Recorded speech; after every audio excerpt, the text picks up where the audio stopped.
চট্টগ্রাম কর্ণফুলী নদীতে চসিকের নিয়ন্ত্রণাধীন যাত্রী পারাপার ঘাট ইজারা নিয়ে অনিয়মের প্রশ্ন উঠেছে। অভিযোগ উঠেছে উচ্চ আদালতের আদেশ না মেনে বহিরাগত ব্যবসায়ীদের হাতে ঘাট তুলে দেওয়ার অপচেষ্টা করেছে সিটি কর্পোরেশন।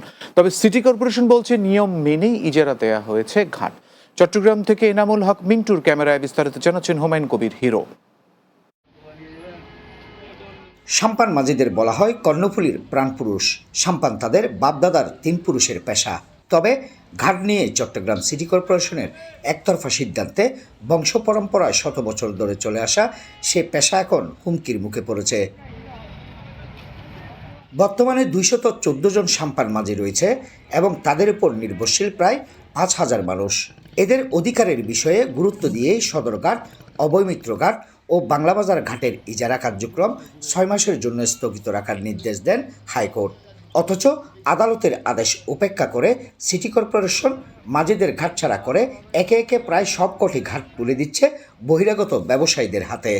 যদি বহিরাগত যাদেরকে দেওয়া হয় তাহলে 250 জনের ফ্যামিলিগত অনেক সমস্যা হয়ে যেতে পারে। যদি কাট নেয় তাহলে তো আমাদের কাট দিবে না, ওদের ব্যবসা ওরা কোন করবে? আমাদের ঘাট এটা যে নিবেন একটা এটা আমরা যারা আসবে আমরা ঘাট ছাড়বো। এদিকে কর্ণফুলী নদীতে যাত্রী পারাপার ঘাটের পাটনিজীবী সংগঠনের বিভিন্ন নেতৃবৃন্দ সাম্পান মাঝিদের উচ্ছেদ না করার আহ্বান জানিয়েছেন। জুলুম অত্যাচার থেকে বাঁচার জন্য আমরা হাইকোর্টে বারবার রিট করে আমরা এই ঘাটগুলি স্থগিত করেছি। 5 নম্বর এবং 13 নম্বর ঘাট স্থগিত করা হয়েছে। মাননীয় মেয়র মহোদয়ের নিকট আবেদন জানাচ্ছি যাতে সাম্পান মাঝিরা উচ্ছেদ না হয়। তবে চট্টগ্রাম সিটি কর্পোরেশনের প্রধান রাজস্ব কর্মকর্তা জানান, নিয়ম নীতির মধ্যে থেকেই ঘাটের ইজারা পরিচালনা করা হচ্ছে এবং কর্পোরেশনের নিয়ম মোতাবেক পাটনিজীবীরাই ঘাট পাবে, এর কোনো ব্যত্যয় ঘটবে না।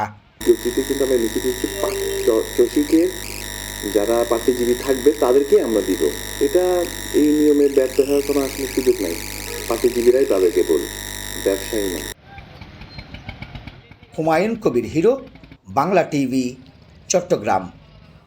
চট্টগ্রামের রাষ্ট্র কাঠামো মেরামতে বিএনপি ঘোষিত 31 দফা শীর্ষ কর্মশালা ও প্রতিনিধি সভা অনুষ্ঠিত হয়েছে। বুধবার সকালে নগরীর 22 নম্বর ওয়ার্ডে প্রতিনিধি সভা অনুষ্ঠিত হয়। ওয়ার্ড বিএনপির সাবেক সভাপতি আলী আব্বাস খানের সভাপতিত্বে ও সাবেক সাধারণ সম্পাদক মোহাম্মদ আলমগীরের সঞ্চালনায় অনুষ্ঠানের প্রধান অতিথি ছিলেন কেন্দ্রীয় বিএনপির সহ সাংগঠনিক সম্পাদক আবুল হাশেম বক্কর। এ সময় বক্তব্য রাখেন নগর বিএনপির সদস্য সচিব নাজিমুর রহমান, নগর বিএনপির যুগ্ম আহ্বায়ক হারুনুজ্জামান, নগর বিএনপির সদস্য খুরশেদ আলম সহ অন্যরা। চট্টগ্রামের বোয়ালখালী প্রেস ক্লাবে নেতৃবৃন্দের সাথে নবাগত উপজেলা নির্বাহী অফিসার মোহাম্মদ রহমতুল্লাহর মতবিনিময় সভা অনুষ্ঠিত হয়েছে। মঙ্গলবার ইউএনও কার্যালয়ে মতবিনিময় সভা অনুষ্ঠিত হয়। সভায় উপস্থিত ছিলেন বোয়ালখালী প্রেস ক্লাবের সাবেক সভাপতি ও বাংলা টিভির চট্টগ্রাম ব্যুরো প্রধান লোকমান চৌধুরী, সাংবাদিক অধীর বড়ুয়া, প্রেস ক্লাবের সভাপতি মোহাম্মদ সিরাজুল ইসলাম, সহসভাপতি অ্যাডভোকেট সেলিম চৌধুরী, সাধারণ সম্পাদক মোহাম্মদ ইয়াসিন চৌধুরী সহ অন্যরা। Chattogram B G M E A university of fashion and টেকনোলজির 3 দিনব্যাপী ভর্তি মেলা শুরু হয়েছে। মঙ্গলবার সকালে খুলশীতে অবস্থিত বিজিএমইএ ভবনের লেভেল 12 থেকে ভর্তি মেলা শুরু হয়। মেলার প্রধান অতিথি থেকে মেলার উদ্বোধন করেন সিবিইউএফটির vice chancellor professor doctor Obaidul Karim. এতে বিশেষ অতিথি ছিলেন ট্রেজারার প্রফেসর প্রদীপ চক্রবর্তী সহ অন্যরা। মেলা চলবে 20 ফেব্রুয়ারি পর্যন্ত। শ্রমের স্বাদ, পিঠার আদর, এই প্রতিবাদে শ্রমজীবী মানুষের পরিশ্রম এবং ঐতিহ্যবাহী পিঠার সংযোগ তুলে ধরতে চট্টগ্রামে পোশাক শ্রমিকদের নিয়ে পিঠা উৎসব অনুষ্ঠিত হয়েছে। নগরের কালুরঘাটে কর্মরত শ্রমিকদের জন্য ব্যতিক্রমী এমন আয়োজন করেছে আজিম গ্রুপ ইউনিটের ম্যানস ফ্যাশন লিমিটেড।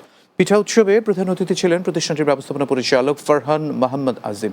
সহকারী মহাব্যবস্থাপক তানভীর উদ্দিনের পরিচালনায় উপস্থিত ছিলেন পরিচালক অনু বরুণ দাস, সৈয়দ মহি সহ অন্যরা। উৎসব শেষে সকল বিজয়ী এবং অংশগ্রহণকারীদের মাঝে পুরস্কার তুলে দেওয়া হয়। রাতের বাংলায় আবারও বিরতি নিচ্ছি, সঙ্গেই থাকুন। গাড়িটা আমার প্রেজেন্ট, আমার ফিউচার।